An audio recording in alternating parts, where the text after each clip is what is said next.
శ్రీమాతనమా నమస్తేనండి. ఎలా ఉన్నారు? అందరూ బాగున్నారు కదా! అందరూ బావుండాలని లలితా పరమేశ్వరి అమ్మవారి ఆశీస్సులు మనందరిపైన ఉండాలని మనస్ఫూర్తిగా కోరుకుంటున్నాను. ఈరోజే విజయ్ ఏకాదశి. మన హిందూ సంప్రదాయం ప్రకారము ఏకాదశి తిథికి చాలా ప్రాముఖ్యమైన స్థానం ఉంటుంది. ఇక విజయ్ ఏకాదశికి ఉండే స్థానము చెప్పనక్కరనే లేదు.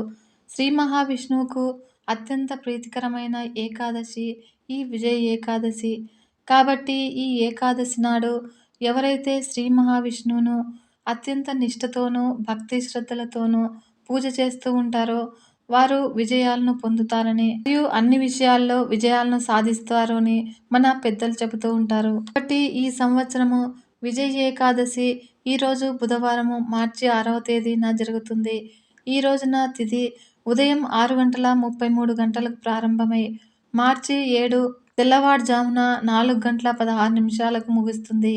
ఈ ఏకాదశి మతపరంగాను, ఆధ్యాత్మికంగాను కూడా చాలా ముఖ్యమైనది. కాబట్టి ఈ విజయ ఏకాదశి అన్న పేరులోనే విజయం ఉంటుంది. మరియు ఈ ఏకాదశితోనే రామాయణ కాలంతో ముడిపడి ఉంది. ఇలాంటి ఇబ్బందికర పరిస్థితుల నుంచి వ్యక్తులను నడిపించడంలో ఈ విజయ ఏకాదశి చాలా ప్రయోజనకరంగా ఉంటుంది. కాబట్టి ఈ రోజున ఎవరైతే ఉపవాసాన్ని చేస్తారో వారికి అన్ని ప్రయత్నాల్లోనూ విజయం సిద్ధిస్తుంది. కాబట్టి ఈ రోజున శ్రీరామచంద్రుడు సీతాదేవిని రావణుడిని చెర నుండి విడిపించడానికి, విజయం సాధించడానికి ఉపవాసం చేశాడంటే ఈ విజయ ఏకాదశి ప్రాధాన్యత ఎంతటిదో మనకు అర్థం చేసుకోవచ్చును. కాబట్టి ఈ రోజున శ్రీ మహావిష్ణువుని ప్రసన్నం చేసుకోవడానికి ఈ విజయ ఏకాదశి శుభప్రదమైన రోజుగా పరిగణించబడుతుంది. ఇక విజయ ఏకాదశి రోజు ఎవరైతే ఉపవాస వ్రతాన్ని పూర్తి ఆచారాలతో ఆచరిస్తూ ఉంటారో వారు విజయంతో ఆశీర్వదింపబడతారు. చదువులోనైనా, వ్యాపారాలలోనైనా, పోటీ అయినా, మరి ఏ ఇతర జీవిత లక్ష్యం అయినప్పటికీ కూడా ఈ విజయ ఏకాదశి రోజు ఉపవాస వ్రతాన్ని ఆచరించేవాడు విజయం తప్పక సాధిస్తారు. కాబట్టి విజయ ఏకాదశి రోజు ఉపవాసం చేయడం వల్ల మనం చేసినటువంటి పాపాలన్నీ కూడా పోయి పుణ్యం ప్రాప్తిస్తుంది. ఇంకా ఈ విజయ ఏకాదశి వ్రతం భక్తులకు మోక్షాన్ని కూడా కలిగిస్తుంది. ఈ విజయ ఏకాదశి రోజు శ్రీ మహావిష్ణువును పూజించడం వల్ల మనకు అన్నింటా కూడా సానుకూల శక్తి పెరుగుతుంది. మరియు మానసిక ప్రశాంతత లభిస్తుంది.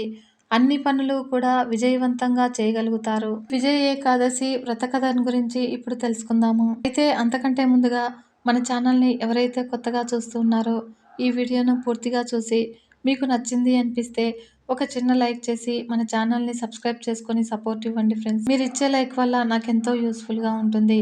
అంతేకాకుండా మీ అమూల్యమైన అభిప్రాయాలను నాకు కామెంట్ రూపంలో తెలియజేయగలరు. పూర్వము ఒకసారి ధర్మరాజు శ్రీకృష్ణ భగవానుతో ఇలా అన్నాడు: ఓ వాసుదేవ, ఈ మాఘమాసము కృష్ణపక్షంలో వచ్చేటువంటి ఏకాదశి మహత్యాన్ని వివరించమని కోరాడు. అంతటా శ్రీకృష్ణ పరమాత్మ ఓ ధర్మరాజా, ఈ మాఘమాసంలో వచ్చేటువంటి ఏకాదశి పేరు విజయ్ ఏకాదశి. కాబట్టి ఈ ఏకాదశిని ఎవరైతే భక్తి శ్రద్ధలతో ఆచరిస్తారో వారిని విజయం వరిస్తుంది. మరియు వారు చేసిన పాపాలు కూడా తొలగిపోతాయి చెబుతూ ఒకానొకసారి నారద మహాముని బ్రహ్మదేవుడి దగ్గరికి వెళ్ళి తనకి ఈ విజయ ఏకాదశి యొక్క విశిష్టతను తెలుపమని కోరుతాడు. అప్పుడు బ్రహ్మదేవుడు ఈ విధంగా చెప్పనారంభిస్తాడు: ఓ నారద మహాముని, ఇంతకుముందు ఎవరికీ దీని వ్రత మహత్యము గురించి చెప్పనే లేదు. నువ్వు అడిగినావు కాబట్టి నీకు తెలియజేసెదను వినుము అని. ఈ ఏకాదశి వ్రతము అన్ని పాపాలను కూడా హరిస్తుంది. ఈ పేరులో చెప్పిన విధంగానే ఈ ఏకాదశి వ్రతం అన్ని విజయాలను చేకూరుస్తుంది. అందుకు సందేహమే లేదు అని. శ్రీరామచంద్రుడు 14 సంవత్సరములు అరణ్యవాసం చేసినప్పుడు సీత లక్ష్మణులతో కలిసి పంచవటిలో నివసించేవాడు. అయితే రావణుడు సీతాదేవిని అపహరించినప్పుడు శ్రీరామచంద్రుడు దిగులుతో అన్నీ కూడా కోల్పోయిన వాడిలాగా గుండెను సీతాదేవిని వెతికే క్రమంలోనే జటాయువును మరణించబోతూ ఉండగా చూసి ఏమైనది అని వివరంగా అడగ్గా అప్పుడు ఆ జటాయువు సీతమ్మని రావణాసురుడు ఎలా అపహరించాడో మరియు సీతామాతని కాపాడబోయి రావణుని చేతిలో రెక్కలు తెగి పడిపోయిన విషయము వివరించి మరణిస్తాడు. ఇప్పుడు శ్రీరామచంద్రుడు తన సీత కోసము జటాయువు చేసిన ప్రాణత్యాగానికి జటాయువుకి వైకుంఠలోక ప్రాప్తి ప్రసాదిస్తాడు. మరియు సీతాదేవిని వెతికే క్రమంలోనే కబంధుడిని సంహరిస్తాడు. తర్వాత శ్రీరామచంద్రుడు, సుగ్రీవుడు స్నేహితులవుతారు. సుగ్రీవుడు వానరసేనకు రాజు అగుట చేత సీతమ్మ వారిని వెతకడానికి పెద్ద వానరసేనను తయారు చేసి అందులో హనుమంతుని సీతమ్మను వెతకటానికి లంకకు వెళ్ళి వెతకమని ఆజ్ఞ వేస్తాడు. ఇప్పుడు హనుమ లంకలో సీతమ్మను అశోకవనంలో చూసి శ్రీరాముని పుత్రికను చూసి ఆయన గుణగణాలను కొనియాడి హితవు పలికి సీతాదేవి దగ్గర ఉంగరం తీసుకుని తిరిగి శ్రీరాముని వద్దకు వచ్చి వివరిస్తాడు. శ్రీరామచంద్రుడు సుగ్రీవుని సహాయంతో లంకా నగరానికి వెళ్ళాలి అంటే ఆ సముద్రాన్ని దాటడము అంత సులువు కాదని గ్రహించి లక్ష్మణునితో ఇలా అన్నాడు: ఓ సుమిత్ర కుమార, ఈ సముద్రముని దాటడము అంటే అంత సులువు కాదు. ఇప్పుడు మనం ఏమి చేయగలము అని అనగానే ఒక గొప్ప ఋషి ఇక్కడికి దగ్గరలోనే ఉన్నాడు. ఆ ఉత్తముడిని అడిగి మన కర్తవ్యం ఏమిటో తెలుసుకుందాము. కనుక ఆయన మాత్రమే మనకి ఈ సమయంలో సహాయపడగలరు అని చెప్పగానే ఆ తర్వాత ఆ ఋషి దగ్గరకు బయలుదేరారు. అప్పుడు ఋషిని చేరుతూనే నమస్కరించి కుశలములు అడిగారు. మరియు వారు వచ్చిన పనిని కూడా వివరించారు. ఇప్పుడు ఋషి రామునితో ఇలా అంటారు: శ్రీరామ, నేను నీకు ఒక ఉపవాస దీక్షను వివరిస్తాను. శ్రద్ధగా వినుము. దీనిని ఆచరించడం ద్వారా నీకు తప్పకుండా విజయం లభిస్తుంది. కాబట్టి ఈ ఏకాదశి ముందు రోజు ఒక వెండి, ఇత్తడి లేదా బంగారము ఏదీ లేకపోతే మట్టి కుండ ఒకటి తీసుకుని అందులో నీళ్లు పోసి నవధాన్యాలు, పసుపు, కుంకుమ వేసి కుండకి తోరణాలు కట్టి అందంగా అలంకరించాలి. దీనినే శ్రీమన్నారాయణుడి దగ్గర పెట్టాలి. ఆ మర్నాడు ఏకాదశి ఉదయాన్నే స్నానం చేసి భక్తి శ్రద్ధలతో శ్రీమన్నారాయణుడికి పూజ చేసి ఈ కుండకి పసుపు, కుంకుమ, గంధము, అక్షతలు వేసి నమస్కరించి ఉపవసించి రాత్రికి జాగరణ చేయాలి. ఆ తర్వాత మరునాడు ద్వాదశి తిథి రాగానే మళ్ళీ ఆ కుండకి పూజ చేసి ఏదైనా ఒక నదిలో కలిపివేయాలి. ఆ తర్వాత ఎవరికైనా భోజనం పెట్టి నువ్వు భోజనం చేయాలి. ఈ విధంగా నువ్వు ఉపవాసం చేస్తే తప్పకుండా నీకు విజయం లభిస్తుంది అని చెప్తాడు. ఇప్పుడు శ్రీరామచంద్రుడు ఆ ఋషి చెప్పినట్లుగానే వ్రతం పాటించి లంక మీద విజయం సాధించాడు. కాబట్టి ఈ వ్రతం ఎవరైతే ఆచరిస్తారో వారికి వైకుంఠ ప్రాప్తి కూడా కలుగుతుంది. ఓ నారద, ఈ విధంగా ఎవరు ఈ ఏకాదశి వ్రతము నమ్మకంతోనూ భక్తి శ్రద్ధలతోనూ ఆచరిస్తారో వారి అతి ఘోరమైన పాపాలు కూడా హరించుకుపోయి విజయం లభిస్తుంది మరియు వైకుంఠలోక ప్రాప్తి లభిస్తుంది అని శ్రీకృష్ణ పరమాత్మ వివరించి, ఒక ధర్మరాజా, ఎవరు ఈ ఉపవాస దీక్ష చేస్తారో, ఈ కథను వింటారో వారికి అశ్వమేధ యాగం చేసిన ఫలితం కూడా లభిస్తుంది అని తెలుపుతాడు. ఈ విజయ ఏకాదశి రోజున సుందరకాండ పారాయణను ఎవరైతే భక్తి శ్రద్ధలతో వింటారో వారికి గల సకల పాపములు కూడా దూరమవుతాయి. కాబట్టి ఇప్పుడు సుందరకాండ గురించి తెలుసుకుందాము. శ్రీరామచంద్రుడు 14 ఏండ్ల వనవాసం చేస్తూ ఉన్న సమయంలో సీతమ్మ తల్లిని రావణాసురుడు అపహరించుకుపోయి లంకలో ఉన్నటువంటి అశోకవనం కింద ఇక్కడ అశోకవనంలో ఉంచి రాక్షసులను కాపలాగా పెడతాడు. అప్పుడు అక్కడున్న వికృత రూపములు కలిగిన రాక్షస స్త్రీలు సీతమ్మ చుట్టూ చేరి, సీత దేనికైనా ఇంత అతి పనికిరాదు. రావణుడు అంటే సామాన్యుడు కాడు. బ్రహ్మకుమారులలో 4వ ప్రజాపతి అయిన పులస్త్య బ్రహ్మ యొక్క కుమారుడైన విశ్రవసు బ్రహ్మ యొక్క కుమారుడు రావణ బ్రహ్మ.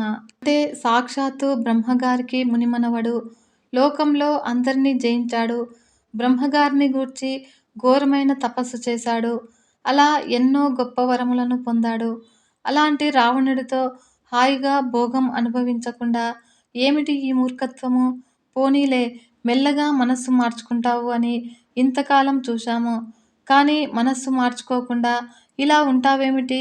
ఎంత చెప్పాలి నీకు అని గద్దించారు. ఇప్పుడు సీతమ్మ అంది: ఆశ్చర్యము ఉంటే భర్త చూడడము. సీతమ్మ తల్లి ఆ రాక్షసులతో ఇలా అంది: ఐశ్వర్యము అంటే భర్తగా చూడడము, రాజ్యం ఉంటే భర్తగా చూడడము, ఒంట్లో ఓపిక ఉంటే భర్తగా చూడడం నాకు తెలియదు. ఆయన దీనుడు కావచ్చు, రాజ్యహీనుడు కావచ్చు, కానీ నా భర్త నాకు గురువు, సమస్తము. సూర్యుడి భార్య అయిన సువర్చల సూర్యుడిని ఎలా అనుగమిస్తూ ఉందో, వశిష్ఠుడిని అరుంధతి ఎలా అనుగమిస్తుందో, సచీదేవి ఇంద్రుడిని ఎలా అనుగమిస్తూ ఉందో, రోహిణి చంద్రుడిని ఎలా అనుగమిస్తూ ఉందో, లోపాముద్ర అగస్త్యుడిని ఎలా అనుగమిస్తుందో, సుకన్య చవన మహర్షిని ఎలా అనుగమిస్తుందో, మరియు సావిత్రి సత్యవంతుడిని ఎలా అనుగమిస్తుందో, శ్రీమతి కపిలుడిని ఎలా అనుగమిస్తుందో, నేను కూడా అలా శ్రీరామచంద్రుడిని అనుసరిస్తూ ఉంటున్నాను. కాబట్టి మీరు నన్ను ముక్కలుగా చంపి నా శరీరాన్ని ముక్కలు చేసి తినేయండి. నేను మాత్రము శ్రీరామచంద్రుడిని తప్ప వేరొకరిని కన్నెత్తి కూడా చూడను. ఈ రావణుడిని నా ఎడమకాలితో కూడా ముట్టుకోను. మీరు నాకు ఇలాంటి మాటలు చెప్పకూడదు, నేను వినకూడదు అని అంది. ఇప్పుడు హరిజట అనే రాక్షస స్త్రీ లేచి, ఈమెను రావణాసుడు అపహరించి తీసుకొచ్చి ఇక్కడ పెట్టినప్పటి నుంచి కూడా నా నోటి వెంట లాలాజలం కారిపోతూ ఉంది. ఈమెను ఎప్పుడెప్పుడు తినేద్దామా అని చూస్తూ ఉన్నాను అంది. అయితే ఈ మాటలు విన్న ఏకజట అనే రాక్షస స్త్రీ లేచి అంది, నేను బయటపడితే ఎవరైనా ఈ విషయం చెప్పేస్తారేమో అని భయపడ్డాను. కానీ ఈ హరిజట బయటపడింది కాబట్టి చెప్తూ ఉన్నాను. ఆకలితో ఉన్నవాడు ఎదురుగా భోజనాన్ని పెట్టుకొని తినకుండా ఎలా నిగ్రహించుకొని ఉంటాడో, అలా నేను కూడా ఈ నరకాంతని ఎదురుగా పెట్టుకొని తినకుండా నిగ్రహించుకొని ఉన్నాను. ప్రభువు ఎలాగూ అనుమతిచ్చాడు కదా ఈమెను దండించమని, కాబట్టి ఈమె పీక పిసికివేసి తినేద్దాము. ఈమె హృదయమునకు కిందన ఉండే భాగము గుండె మెదడు నాది అని అంది. ఇప్పుడు మిగతా రాక్షస స్త్రీలు నావి కాళ్ళు, నావి తొడలు, నావి చేతులు అని వాటాలు వేసుకున్నారు. తర్వాత అజముఖి అనే స్త్రీ అనింది, ఈమెను అందరము కూడా సరిసమానంగా వాటాలు వేసుకుందాము. తొందరగా కళ్ళు తీసుకురండి. ఈమెను తింటూ కళ్ళు తాగుతూ నికుంభిలా నాట్యం చేద్దాము అని అంది. సీతమ్మ ఏడుస్తూ ఇక్కడ మరణిద్దాము అన్నా కూడా నాకు స్వేచ్ఛ లేదు అని అనుకుని ఆ రాక్షస స్త్రీలను చూసి భయపడుతూ కూర్చున్న చోట నుంచి లేచి శింషుపా వృక్షం మొదటికి వెళ్ళి కూర్చుంది. అయితే ఇంతలో త్రిజట అనే రాక్షస స్త్రీ లేచి, ఇప్పుడే తెల్లవారుజామున నాకు ఒక కల వచ్చింది. 1000 హంసలు మోస్తూ ఉన్న ఒక శిబిక మీద తెల్లటి వస్త్రములను ధరించి మెడలో తెల్లటి పుష్పమాలికలు వేసుకుని రామచంద్రమూర్తి లక్ష్మణుడితో కలిసి ఆకాశంలో వచ్చారు. అప్పుడు వాళ్ళు 4 దంతములు కలిగిన ఏనుగు మీద దిగారు. ఆ ఏనుగు తెల్లగా ఉన్న ఒక పర్వతం దగ్గరికి వెళ్ళింది. ఆ పర్వతం మీద సీతమ్మ పచ్చటి పట్టుపుట్టం కట్టుకొని ఉంది. శ్రీరాముడు సీతమ్మకి తన చెయ్యి ఇచ్చి ఏనుగు మీదకి ఎక్కించుకున్నాడు. అప్పుడు వాళ్ళ వృషభములు పూంచిన రథంలోకి మారారు. ఆ రథం వెళ్ళిపోతూ ఉన్నప్పుడు సీతమ్మ తల్లి సూర్యచంద్రులిద్దరినీ కూడా తన చేతితో నిమిరింది. ఆ తర్వాత వాళ్ళందరూ కూడా పుష్పక విమానంలో ఉత్తర దిక్కుకు వెళ్ళిపోయారు. పాలసముద్రం మధ్యలో ఒక కొండ ఉంది. ఆ కొండ మీద సింహాసనం ఉంది. ఆ సింహాసనం మీద శ్రీరామచంద్రుడు కూర్చొని ఉన్నాడు. అప్పుడు ఆయన ఎడమ తొడ మీద సీతమ్మ కూర్చొని ఉంది. అలా ఉన్న శ్రీరాముడికి దేవతలు పట్టాభిషేకం చేశారు.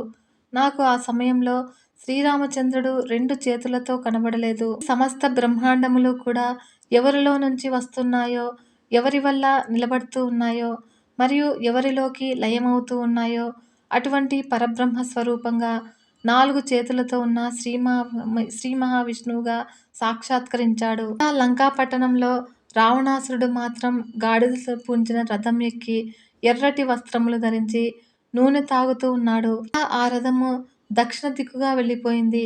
కొంత దూరం వెళ్ళాక ఆ రథం నుండి దక్షిణ దిక్కుకి తల ఉండేలా కింద పడిపోయాడు. తర్వాత పైకి లేచి మెడలో గన్నేరు పూల మాలలు వేసుకుని పిచ్చి పిచ్చిగా అరుస్తూ నాట్యం చేస్తూ పరిగెత్తి ఒక కంపు కొట్టే మురికి కుంటలోకి పడిపోయాడు. ఇప్పుడు వికటాట్టహాసం చేస్తూ ఎర్రటి వస్త్రములు ధరించి బోడిగుండుతో ఉన్న ఒక స్త్రీ పాశం వేసి రావణుని బయటకు లాగింది.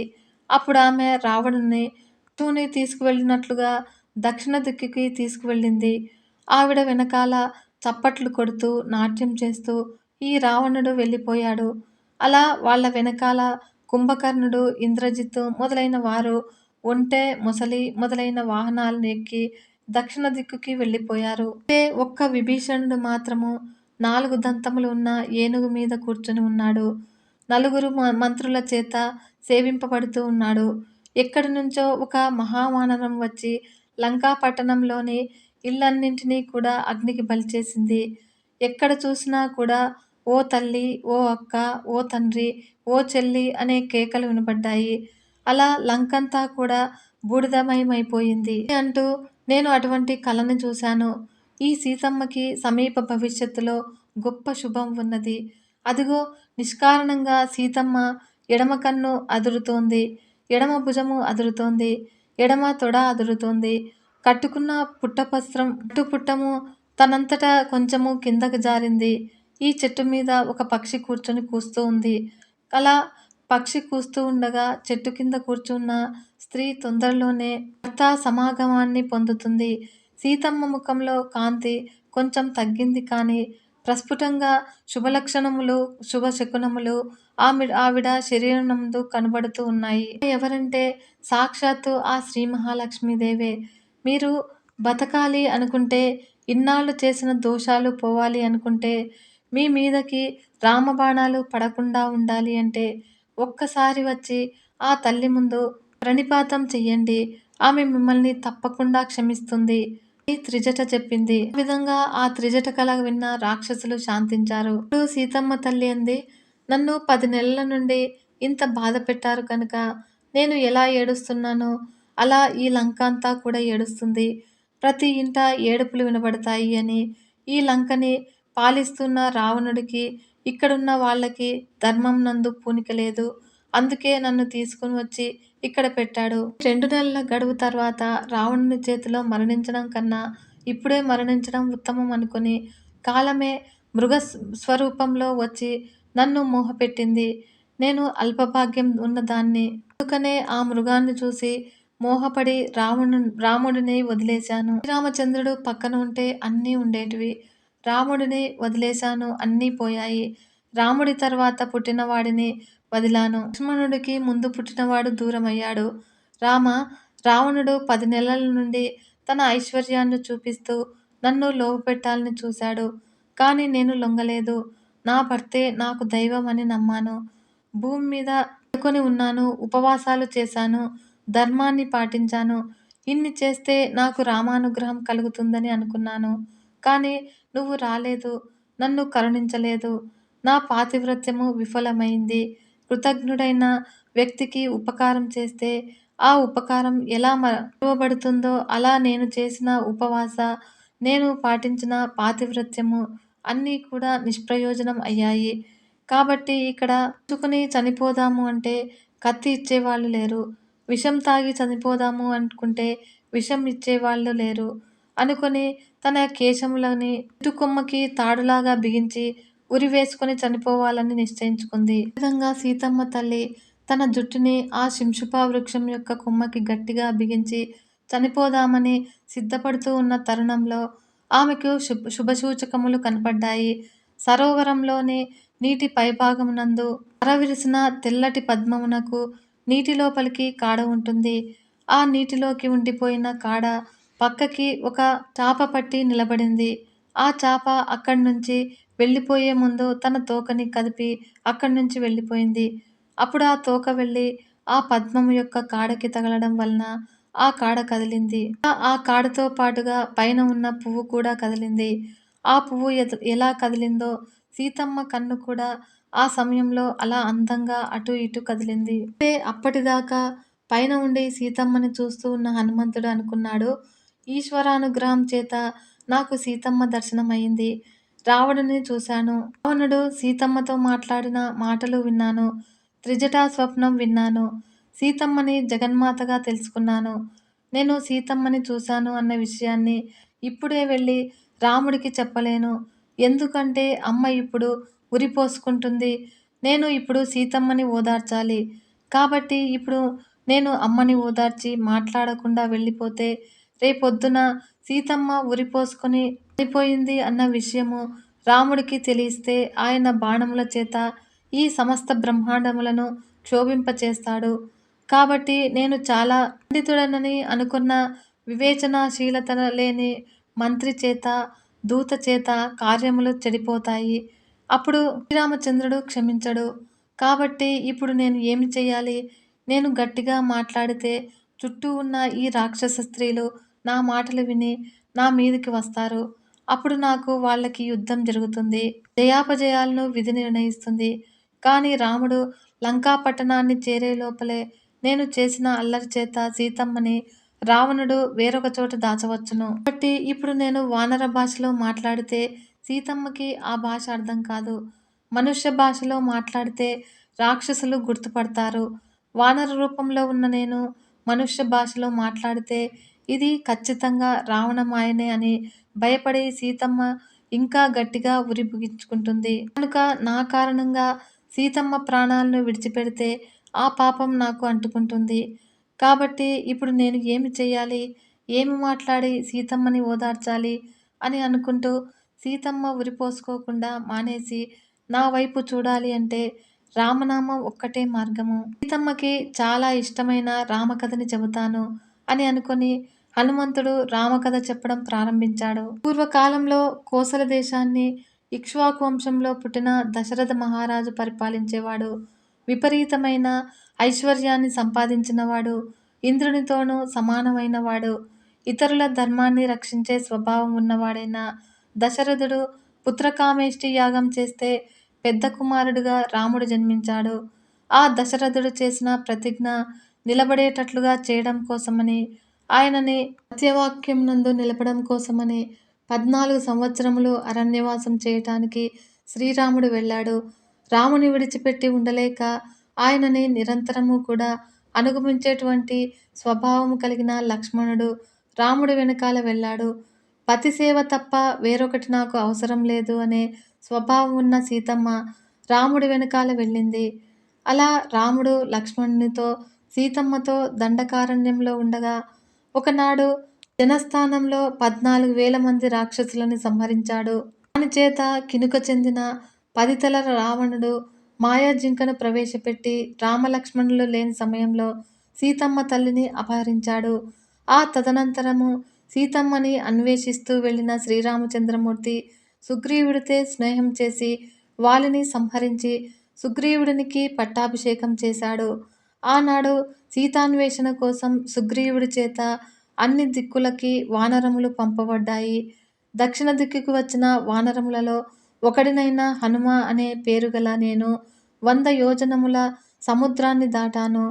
మరియు సీతమ్మ ఎలాంటి కాంతితో, ఎలాంటి నగలతో, ఎలాంటి వస్త్రంతో ఉంటుంది అని రాముడు నాకు చెప్పాడో అలాంటి సీతమ్మని ఈ శుంషుపా వృక్షం మీద నుంచి ఇక్కడే కిందికి చూసి నేను ధన్యుడనయ్యాను అని చెప్పి ఆగిపోయాడు. అయితే ఇంతవరకు వినపడని రామనామం వినపడేసరికి సీతమ్మ అప్రయత్నంగా తన మెడకి చుట్టుకున్న జుట్టును విప్పేసింది. ఆ కథని విన్న ఆనందంలో పరమ సంతోషంగా సీతమ్మ శుంషుపా వృక్షం వైపు చూసింది. అప్పుడు సీతమ్మ చెవిలోకి మాత్రమే వినపడేటట్లుగా దగ్గరగా వచ్చి కాళ్లతో కొమ్మని పట్టుకుని చేతులతో ఆకులని పక్కకు తొలగించి తెల్లటి వస్త్రములను ధరించిన వాడై పింగళ వర్ణంతో పచ్చటి నేత్రాలతో పగడాల లాంటి మూతితో రామకథ చెబుతున్న సుగ్రీవుడి సచివుడైన హనుమంతుడు సీతమ్మ దగ్గరగా కనబడ్డాడు. అలా ఉన్న హనుమని చూడగానే సీతమ్మ స్పృహ కోల్పోయి నేల మీద పడిపోయింది. తనకి కలలో వానరము కనబడింది అనుకొని సీతమ్మ భయపడింది. స్వప్నంలో వానరము కనబడితే కీడు జరుగుతుందని అని అంటారు. లక్ష్మణుడితో కూడిన రాముడికి మంగళం కలగాలి, నా తండ్రి జనక మహారాజు క్షేమంగా ఉండాలి అని అన్నాక సీతమ్మ తల్లి అనుకుంటుంది, అసలు నాకు నిద్ర వస్తే కదా కల రావడానికి, నేను అసలు నిద్రపోనే లేదు. కాబట్టి ఇదంతా నేను నిరంతరము కూడా శ్రీరామచంద్రుడిని తలచుకుంటూ ఉండడం వలన రామకథని విన్నాను అన్న భ్రాంతిలోకి లోనయ్యాను అని అనుకుని మళ్ళీ పైకి చూసింది. అప్పుడు చూసేసరికి హనుమంతుడు అక్కడే ఉన్నాడు. ఇప్పుడు సీతమ్మ అంది, ఇంద్రునితోనూ కూడుకొని ఉన్న బృహస్పతికి నమస్కారము, అగ్నిదేవుడికి నమస్కారము, బ్రహ్మగారికి నమస్కారము. ఈ వానరుడు చెప్పిన మాటలు సత్యమవుగాక అని సీతమ్మ తల్లి దేవతలని ప్రార్థన చేసింది. ఇప్పుడు హనుమంతుడు మెల్లగా కొన్ని కొమ్మల కిందకి వచ్చి, అమ్మ, నేను అబద్ధం చెప్పలేదు. నేను యథార్థం చెప్పాను. నేను రామదూతని, సుగ్రీవుడి సచివుడిని. నన్ను నమ్మమ్మా అని అన్నాడు. అప్పుడు సీతమ్మ అంది, ఎవడు 100 సంవత్సరముల జీవితాన్ని పండించుకుంటాడో, ఉత్సాహంతో నిలబడతాడో, వాడు ఏదో ఒకనాటికి జీవితంలో శుభవార్త వింటాడు. నేను బహుశా ప్రాణములు విడిచిపెట్టకుండా నిలబడి ఉన్నందుకు ఈ శుభవార్త విన్నాను అని అంది. ఇప్పుడు హనుమంతుడు, అమ్మా, నువ్వు దేవతలకు చెందిన దానివా, యక్షులకు చెందిన దానివా, గంధర్వులకు చెందిన దానివా, కిన్నెరులకు చెందిన దానివా, వశిష్ఠుడి మీద అలిగి వచ్చిన అరుంధతివా, అగస్త్యుడి మీద అలిగి వచ్చిన లోపాముద్రవా, నీ పాదములు భూమి మీద ఆనుతూ ఉన్నాయి కనుక నువ్వు దేవతా స్త్రీవి కావు. నీలో రాజలక్షణాలు కనబడుతూ ఉన్నాయి కనుక నువ్వు ఖచ్చితంగా క్షత్రియ వంశానికి చెందిన దానివని, రాజు ఇల్లాలివి అయి ఉంటావు అని నేను అనుకుంటూ ఉన్నాను. నువ్వు కాని స్థానంలో రావణుడి చేత అపహరించబడ్డ సీతమ్మవి కాదు కదా అని అన్నాడు. అంతటా సీతమ్మ తల్లి, ఈ పృథ్వీ మండలాన్ని ఏలిన రాజులలో చాలా గొప్పవాడైన, శత్రు సైన్యాలని చీల్చి చెండాడగల దశరథ మహారాజు పెద్ద కోడల్ని అని నేను. దేహ వంశంలో జన్మించిన జనక మహారాజుకి కూతుర్ని. నన్ను సీత అంటారు. బుద్ధిమంతుడైన రాముడికి ఇల్లాల్ని. నేను అయోధ్యలో 12 సంవత్సరాలు హాయిగా గడిపాను. కానీ 13వ సంవత్సరంలో దశరథుడి ఆజ్ఞ మేరకు దండకారణ్యానికి వచ్చాము. రాముడు లేనప్పుడు రావణుడు నన్ను అపహరించి ఇక్కడికి తీసుకువచ్చాడు అని అంది. ఇప్పుడు సీతమ్మకి నా మీద నమ్మకం కలిగింది అని హనుమంతుడు అనుకుని ఆమె దగ్గరికి గబగబా వెళ్ళాడు. అలా వస్తున్న హనుమని చూసి సీతమ్మ మళ్ళీ మూర్ఛపోయింది. అలా కొంతసేపటికి తేరుకొని అంది, నువ్వు దుర్మార్గుడవైన రావణుడివి, మళ్ళీ రూపం మార్చుకొని వచ్చావు అని అంది. కానీ సీతమ్మ మనసులో ఏంటో ఈ వానరాన్ని చూస్తే అలా అనిపించడం లేదు. మనస్సులో నుంచి ప్రీతి పొంగుతోంది. ఈయన అటువంటి కాడు అని అనిపిస్తుంది. ఈయనను చూస్తే పుత్రవాత్సల్యం కలుగుతుంది అని అనుకుని, నాయనా, నువ్వు ఎవరివో యథార్థంగా నాకు చెప్పు అని అంది. ఇప్పుడు హనుమంతుడు, అమ్మా, నువ్వు అపహరించబడ్డాక శ్రీరాముడు జటాయువుతో మాట్లాడాడు. ఆ తర్వాత జటాయువు ప్రాణములు వదిలాడు. ఆ తర్వాత కబంధుడు కనబడ్డాడు. ఆ తర్వాత సుగ్రీవుడి దగ్గరికి వచ్చారు. సుగ్రీవుడితో స్నేహం చేసిన శ్రీరాముడు వాలి సంహారం చేసిన తర్వాత సుగ్రీవుడికి పట్టాభిషేకం చేశారు. నిన్ను వెతకడం కోసము సుగ్రీవుడు వర్షాకాలం వెళ్ళిపోయాక వానరాల్ని పంపించాడు. అలా దక్షిణ దిక్కుకి అంగదుడి నాయకత్వంలో వచ్చిన వానరులు సముద్రాన్ని చేరుకుని ఉండిపోయారు. నన్ను హనుమ అంటారు. అంబరాసుడు అనే రాక్షసుడిని చంపిన కేసరి నా తండ్రి. మా తల్లి అంజనాదేవి. క్షేత్రముగా వాయుదేవుడికి ఔరసపుత్రుడిని నేను. నేను నీ కుమారుడి వంటి వాడను. నేను రామదూతని తల్లి. రాముడు నీ కోసము బెంగ పెట్టుకుని ఉన్నాడు తల్లి. నీ జాడ తెలియగానే రాముడు వచ్చి నిన్ను రక్షిస్తాడు. నన్ను నమ్ము తల్లి అని అన్నాడు. ఇప్పుడు సీతమ్మ తల్లి అంది, నువ్వు వానరుడివి, రాముడు నరుడు. నరవానరములకి స్నేహం ఎలా కుదిరింది? నా శోకము పోవాలంటే నేను రాముడి గుణములు వినాలి. నువ్వు అంతా రామభక్తుడివైతే రాముడు ఎలా ఉంటాడో చెప్పు అని అంది. అంతటా హనుమంతుడు అన్నాడు, రాముడంటే మూర్తీభవించిన ధర్మం. తన ధర్మాన్ని తాను రక్షించుకుంటాడు. ఇతరుల ధర్మాన్ని కూడా రక్షిస్తాడు. శ్రీరామచంద్రుడు పద్మముల వంటి కన్నులున్నవాడు. అన్ని ప్రాణులు ఆయనను చూసి ఆనందపడతాయి. ఆయనకి ఇవన్నీ కూడా పుట్టుకతోనే వచ్చాయి తల్లి. తేజస్సులో సూర్యుడితో సమానమైన వాడు. క్షమించడంలో భూమితో సమానమైన వాడు. బుద్ధి యందు బృహస్పతితో సమానమైన వాడు. కీర్తినందు ఇంద్రుడితో సమానమైన వాడు. రాముడికి యజుర్వేద, ధనుర్వేద, వేద వేదాంగములు తెలుసు అని చెబుతూ రాముడి కాలిగోళ్ల నుంచి శిరస్సు మీద ఉండే వెంట్రుకల వరకు కూడా ఏ ఒక్క అవయవాన్ని విడిచిపెట్టకుండా హనుమంతుడు వర్ణించాడు. ఆ సమయంలోనే శ్రీరామచంద్రుడు 8 అడుగులు ఉంటాడని హనుమంతుడు చెప్పాడు. అనే అమ్మ, శ్రీరామచంద్రుడు మర్యాద పురుషోత్తముడు. ఎవరిని ఎప్పుడు ఏ లోకంలో ఎలా కాపాడాలో తెలుసున్నవాడు. నడవడి ప్రధానమైన వాడు రాముడంటే ఆయన కర్త కారణమై ఈ సమస్త జగత్తునందు నిండిపోయాడు. అమ్మా, నేను వానరుడిని. రాముడికి పలుకులకు శ్రీరామదూతని. రామాంకితమైన ఉంగరాన్ని నీకు తీసుకుని వచ్చాను. నీకు నమ్మకం కలగడం కోసమని శ్రీరాముడు దీనిని నాకిచ్చి పంపించాడు. ఈ ఉంగరాన్ని తీసుకున్నాక ఇవాల్టితో నీ కష్టాలన్నీ పోయాయి. ఇక నువ్వు ఉపశాంతిని పొందుతావు తల్లి అని అన్నాడు. ఈ విధంగా హనుమంతుడిచ్చిన ఆ ఉంగరాన్ని ముట్టుకోగానే సీతమ్మ సిగ్గుపడింది. రాముడినే చూసినంత ఆనందాన్ని సీతమ్మ తల్లి పొందినది.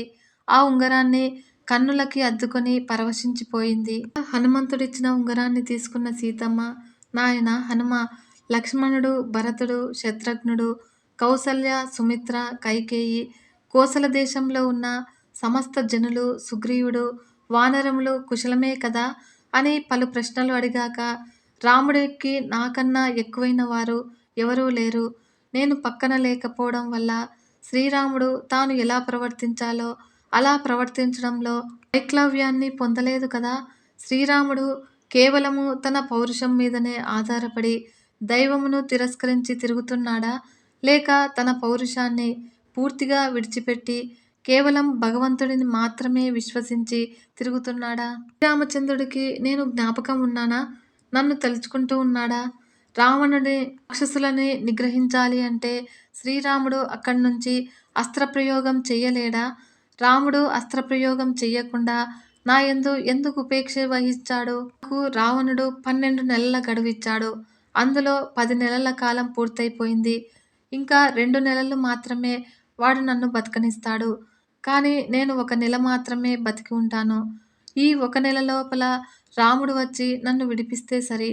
ఒకవేళ రాముడు రాకపోతే నేను ప్రాణములు విడిచిపెట్టేస్తాను. కాబట్టి నేను ఇంకా 1 నెల మాత్రమే జీవించి ఉంటాను అని రాముడికి నివేదించు అని అంది సీతమ్మ తల్లి. సీతమ్మ అలా బాధపడుతూ చెప్పిన మాటల్ని విన్న హనుమంతుడు శిరస్సు మీద చేతులు పెట్టుకుని, ఎందుకమ్మా అలా బాధపడతావు? మలయము, వింధ్యము, మేరువు మొదలైన పర్వతముల మీద ఒట్టుపెట్టి చెబుతున్నాను.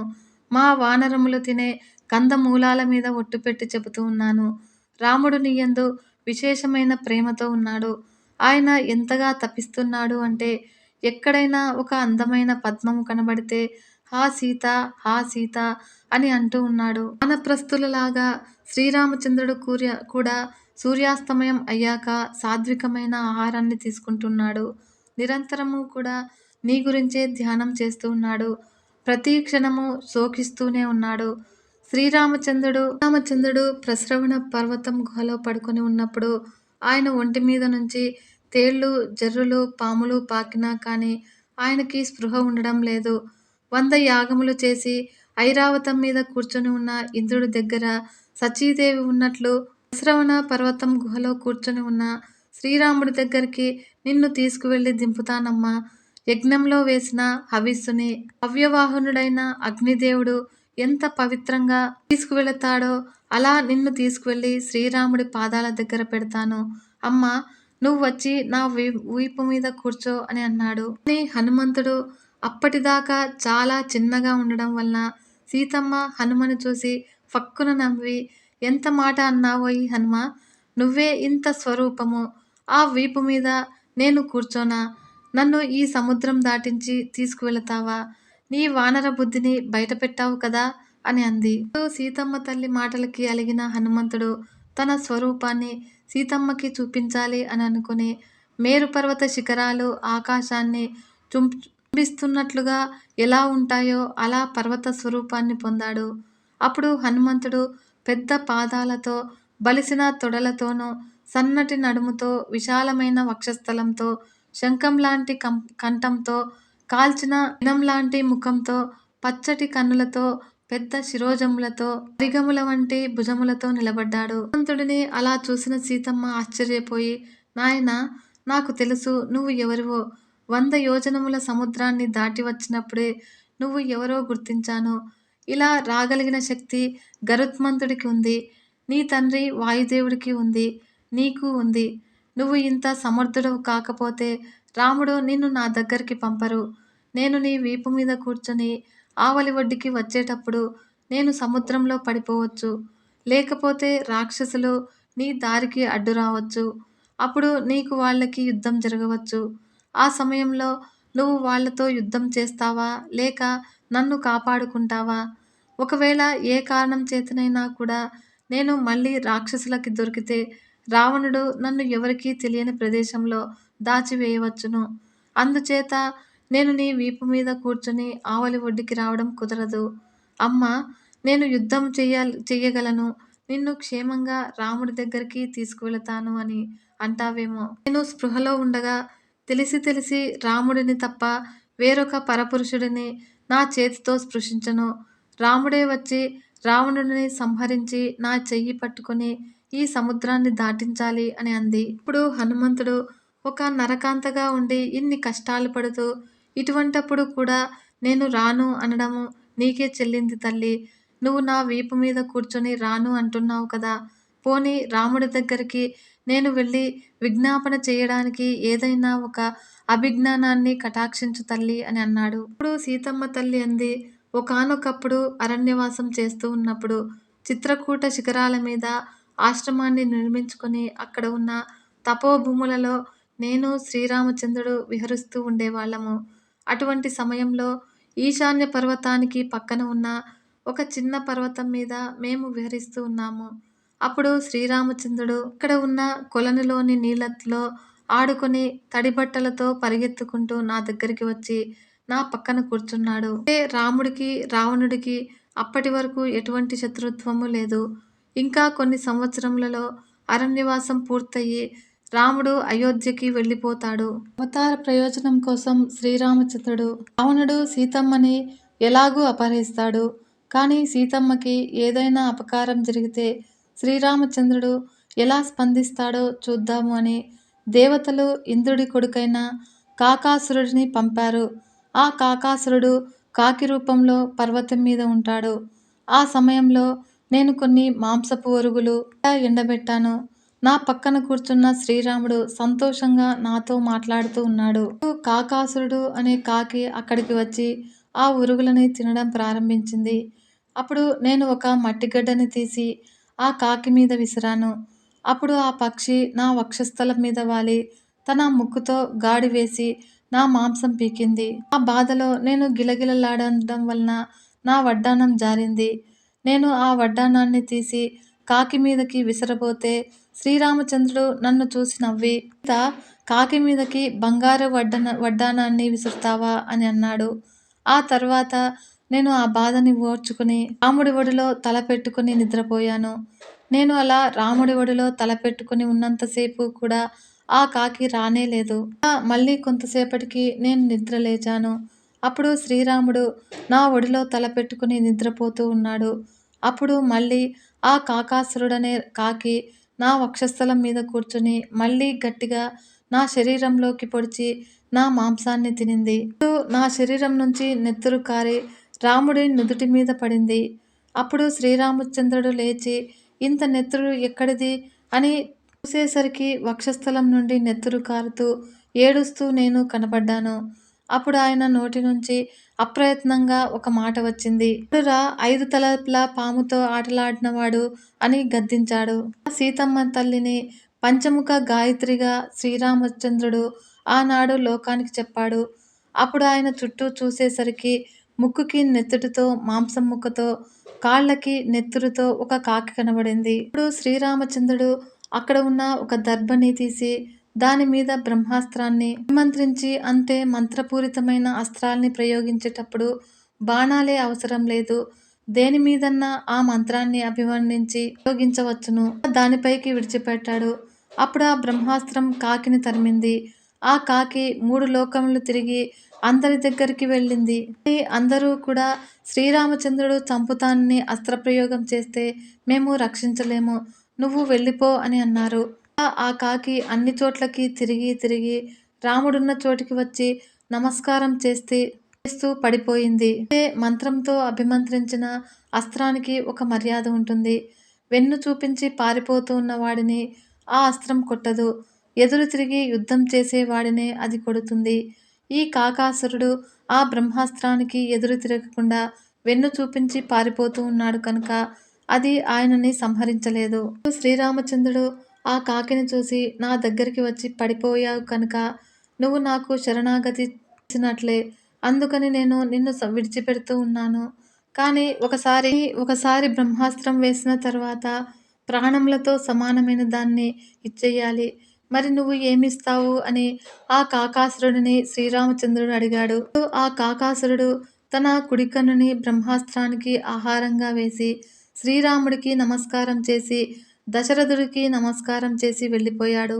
ఆనాడు ఒక కాకి మీద బ్రహ్మాస్త్రం వేసిన శ్రీరాముడు ఇవాళ ఎందుకు ఊరుకున్నాడో ఆలోచించమని ఒకసారి రాముడికి చెప్పు అని సీతమ్మ కాకాసురుడి వృత్తాంతాన్ని హనుమకి చెప్పింది. తర్వాత సీతమ్మ తల్లి అనింది, శత్రువులను సంహరించగల సమర్థత కలిగిన ఓ హనుమ, నా వల్ల చిన్నదో పెద్దదో ఒక పొరపాటు జరిగి ఉంటుంది. మా అత్తగారు కౌసల్యాదేవి లోకమునంతటినీ కూడా రక్షించే కొడుకును కంది. ఆ రాముడి పాదాలకు అంజలి బంధకంగా నమస్కరించానని చెప్పు. దశరథ మహారాజు మరణించినా కూడా శ్రీరాముడు ఆ బాధని పొందలేదు అంటే లక్ష్మణుడు పక్కన ఉండటమే కారణము. వదినని తల్లిలా చూసే స్వభావం ఉన్నవాడు లక్ష్మణుడు. లక్ష్మణుడు నాకు కొడుకుతో సమానమైనవాడు. కాబట్టి ఆ లక్ష్మణునికి కుశలమడిగానని చెప్పు. మరియు సుగ్రీవుడిని కుశలమడిగానని చెప్పు. హనుమ, నీ యొక్క వాత్సల్య వాక్కుల ద్వారా శ్రీరామచంద్రమూర్తి మనస్సులో నాయందు ఉన్నటువంటి ప్రేమని ఉద్దీపింపజేసి నన్ను తొందరలో తీసుకువెళ్ళేటట్లు చెయ్యి అని అంది. హనుమంతుడు, అమ్మ, కాకాసురుడు వృత్తాంతం చెప్పావు. దీనితో పాటుగా ఇంకొక అభిజ్ఞానాన్ని ఇస్తావా? తీసుకువెళతాను అని అన్నాడు. సీతమ్మ తల్లి తన పవిట కొంగుకు కట్టి ఉన్న మూటని విప్పి అందులో ఉన్న చూడామణిని ఇచ్చింది. అయితే ఆ చూడామణి సముద్ర జలాల నుండి పైకి వచ్చింది. దానిని దేవేంద్రుడు జనకుడికి ఒక యాగంలో బహూకరించాడు. ఈ చూడామణిని వివాహ సమయంలో నా శిరస్సు యందు మా అమ్మ అలంకరించింది. నువ్వు దీన్ని శ్రీరామచంద్రుడికి ఇవ్వు. అప్పుడు శ్రీరాముడికి ఏకకాలంలో ముగ్గురు జ్ఞాపకానికి వస్తారు. మా అమ్మ, దశరథుడు, నేను శ్రీరాముడికి జ్ఞాపకం వస్తాము అని అంది. ఇప్పుడు హనుమంతుడు ఆ చూడామణిని కన్నులకు అద్దుకొని శ్రీరాముడిచ్చిన ఉంగరాన్ని ఎలా భద్రపరుచుకున్నాడో అలా చూడామణిని కూడా జాగ్రత్తగా భద్రపరుచుకున్నాడు. ఆ సీతమ్మ ఆభరణం చేతిలో పడగానే ఆయనకి విశేషమైన శక్తి, ధైర్యం కలిగింది. సీతమ్మ అంది, ఒకనాడు నేను శ్రీరామునితో కలిసి విహరిస్తూ ఉన్న సమయంలో నా నొసటన పెట్టుకున్న తిలకం మరుగున పడింది. అప్పుడు శ్రీరామచంద్రుడు అక్కడ ఉన్న ఒక కుంకుమశిలని అరగదీసి నా బుగ్గన చుక్క పెట్టాడు. ఆ విషయాన్ని కూడా శ్రీరాముడికి జ్ఞాపకం చెయ్యి అని అంది. హనుమంతుడు, నేను బయలుదేరతాను. సీతమ్మ తల్లి అంది, నాయనా, 10 నెలల నుంచి ఇక్కడ ఉంటున్నాను. కానీ ఒక్కనాడు కూడా రామనామం వినలేదు. ఇన్నాళ్ళకి నువ్వు వచ్చి రామకథ చెప్పావు. నా మనస్సు పొంగిపోయింది. అంత తొందరగా నువ్వు వెళ్ళిపోతాను అంటే నాకు చాలా బెంగగా ఉంది. ఎక్కడైనా ఒక రహస్యమైన ప్రదేశంలో ఇవాళ ఉండి రేపు నాకు కనబడి మళ్ళీ ఒక్కసారి ఆ రామకథ నాకు చెప్పవయ్యా. ఇవాల్టికి ఉండిపోవా హనుమా? ఇలా ఇంటి నుంచి దూరంగా వెళ్ళిపోతూ ఉన్న కొడుకుని కన్న తల్లి అడిగినట్లు సీతమ్మ తల్లి హనుమంతుడిని అడిగింది. ఇప్పుడు హనుమంతుడు అన్నాడు, అమ్మ, నువ్వు బెంగపడవద్దు. రాముడు కూడా నీ మీద బెంగ పెట్టుకుని శోకిస్తూ ఉన్నాడు అన్నాడు. సీతమ్మ, నువ్వు చెప్పిన మాట నాకు మళ్ళీ శోకం కలిగిస్తుంది. శ్రీరాముడు నా కోసం శోకిస్తున్నాడు అన్నమాట చాలా బాధగా ఉంది. హనుమ, నువ్వు వస్తావు, గరుత్మంతుడు వస్తాడు, వాయుదేవుడు వస్తాడు. 100 యోజనముల సముద్రాన్ని దాటి ఇంక ఎవరూ ఇక్కడికి రాలేరు. మరి రావణ సంహారం ఎలా జరుగుతుంది అని అంది. ఇప్పుడు హనుమంతుడు అన్నాడు, సుగ్రీవుడి దగ్గర నాతో సమానమైన బలం ఉన్నవాళ్ళు ఉన్నారు. నాకన్నా అధికమైన బలం ఉన్నవాళ్ళు ఉన్నారు. కానీ నాకన్నా తక్కువ బలం ఉన్నవాడు సుగ్రీవుడి దగ్గర లేడమ్మా. అయితే ఈ మాట హనుమంతుడి వినయానికి నిదర్శనం. నేను వెళ్ళి శ్రీరాముడికి చెప్పి తొందరలోనే వానర సైన్యంతో లంకా పట్టణానికి వచ్చి రావణుడిని సంహరిస్తాము అని అన్నాడు హనుమ. విన్నారు కదా ఫ్రెండ్స్, సుందరకాండ కథ. మిగిలిన కథ మనం నెక్స్ట్ వీడియోలో తెలుసుకుందాము. అంతవరకు సెలవు. నమస్కారం.